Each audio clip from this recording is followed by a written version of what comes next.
Բարև ձեզ սիրելի հայրենակիցներ, ուզում եմ տեղեկացնել, որ շատ կարևոր փոփոխություն ենք պատրաստվում անել ֆիզիկական անձանց եկամուտների հայտարարագրման համակարգում եւ պատրաստվում ենք էապես բարձրացնել այդ համակարգը եւ այդ գործընթացը։ Ինչ ունենք այսօր, ունենք կարգավորում, ըստ որի Հայաստանի Հանրապետության քաղաքացիները պետք է մինչեւ նոյեմբերի 1-ը էլեկտրոնային ստորագրությամբ մուտք գործեն եկամուտների հայտարարագրման համակարգի համապատասխան հարթակ եւ լրացնեն այդ հայտարարագիրը եւ հանձնեն։ Ընդ որում եկող տարի այդ շրջանակին գումարվելու են նաեւ մեր մի քանի 100,000 թոշակառուները եւ ընդհանրապես Հայաստանի Հանրապետության բոլոր քաղաքացիները։ Ինչա տեղի ունենում, երբ քաղաքացին մուտքագործում եկամուտների հայտարարագրման համակարգ, տեսնում է այնտեղ ինքնաշխատ լրացված որոշակի տողեր, այսինքն այն տեղեկատվությունը, որը պետական եկամուտների կոմիտեն արդեն ունի, օրինակ աշխատավարձը, դրանք արդեն լրացված են լինում։ Եթե քաղաքացին տեսնում է, որ կան բաներ, որոնք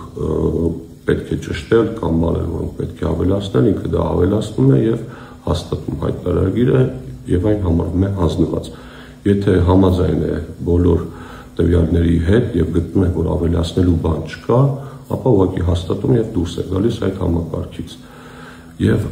սահմանված է նաեւ պատասխանատվություն տուգանք հայտարարագիրը չլրացնելու համար մինչեւ սահմանված վերջնաժամկետը։ Մենք այժմ որոշակի փոփոխություն ենք կատարում այդ տրամաբանության մեջ։ Իմաստը հետեւյալն է. եթե քաղաքացին գտնում է, որ պետական եկամուտների կոմիտեի կողմից տեսանելի տեղեկատվությունից բացի, այսինքն աշխատավարձեր, նման այլ եկամուտներ, ինքը որևէ այլ եկամուտ չունի եւ փաստացի ավելացնելու բաներ չունի, ինքը կարող է պարզապես մուտք չգործել անգամ այդ համակարգ եւ վերջնաժամկետից հետո, այսինքն նոյեմբերի 1-ից հետո, եթե ինքը անգամ համակարգ մուտք չի գործել եւ հաստատել հայտարարագիրը,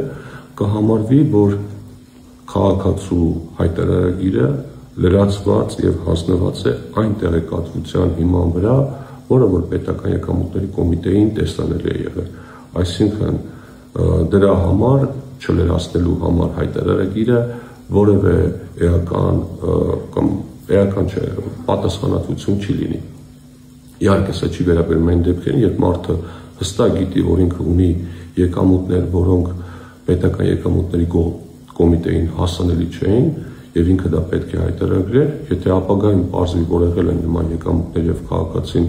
չի լրացրել դրանք, ապա դրա համար արդեն անկախ հայտարարման համակարգից որոշակի պատասխանատվություն բնականաբար կա, որը եւ պահպանելու է։ Զուգահեռաբար ինչ են կարել,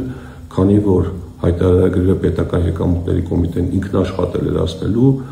ինչպես այժմ մենք պետական եկամուտների կոմիտեի գործիքակազմն ենք ավելացնում եւ հնարավորություն ենք տալիս, որպեսզի ավելի շատ ինֆորմացիա ստանա եւ կարողանա ավելի ամբողջական լրացնել հայտարարագրերը։ Եվ այն քաղաքացիները, որոնք ամեն դեպքում մուտք կգործեն համակարգ եւ իրենք կլրացնեն հայտարարագիրը, իրենց դեպքում էլ լրացուցիչ օգնական ֆունկցիա կլինի, այսինքն եթե քաղաքացին իր համաձայնությունը հենց նույն համակարգում տա, ապա պետական եկամուտների կոմիտեն կարող է տվյալ քաղաքացու ավանդներից ստացված եկամուտների տվյալները բանկից ստանալ եւ նույնպես ինքնաշխատ լրացնել։ Եթե չտա համաձայնությունը, ապա դա չի կատարվի եւ քաղաքացին ինքը կփորձի այդ տվյալները ստանալ եւ ինքնուրույն այդ ամեն ինչ անել։ Այս ֆունկցիան արվում է մարդկանց կյանքը ավելի հեշտացնելու համար։ Եվ եւս մի կարևոր դրույթ, փաստորեն մենք պատժիչ տրամաբանությունից ասում ենք մոտիվացիոն տրամաբանությանը, որովհետև հայտարարագիր չլրացնելու, չհանձնելու համար փաստացի պատասխանատվություն չի լինում, որտեղ նման դեպքեր էլ չեն լինում, բայց քաղաքացին սոցիալական կրեդիտներից կկարողանա օգտվել, այսինքն կրթության եւ առողջապահության վրա կատարված ծախսերի փոխհատուցում կարող է ստանալ միայն այն դեպքում, երբ ինքը մուտք կգործի եւ գոնե կհաստատի այդ հայտարարագիրը։ Այսինքն պետական աջակցություն, այսպես ասած, կարող են ստանալ կամ փոխհատուցում այն քաղաքացիները, որոնք գոնե մի քայլ կանեն իրենց հարաբերությունները պետության հետ ավելի թափանցիկ կազմակերպելու համար։ Կարծում եմ այս փոփոխությամբ մենք էապես կհեշտացնենք մեր համակարգացիների կյանքը հատկապես այն քաղաքացիների, որոնք տարեց են եւ եկող տարի պետք է հայտարարագիր լրացնեն, եւ կարծում եմ, որ շատ նորմալ է, որ նման լուրջ բարեփոխման դեպքում մենք ընթացս փորձում ենք կատարելագործել եւ ամբողջական ներդրումից եւ տվյալների հավաքագրումից հետո ըստ անհրաժեշտության կրկին փոփոխություններ կանենք այս համակարգում։ Մնացած մանրամասների մասին արդեն հայտարարագիրը ներկայացնելու ժամանակ, նախագիծը ներկայացնելու ժամանակ կխոսենք, նշեմ, որ նախաձեռնությունը մշակվել է կառավարության գործընկերների հետ համատեղ եւ շրջանառության մեջ է դրվելու քաղաքացիական պայմանագիր խմբակցության կողմից։ Կփորձենք արտահերթ ռեժիմով ընդունել, որպեսզի այն լրացված, ընդունված եւ քննարկված լինի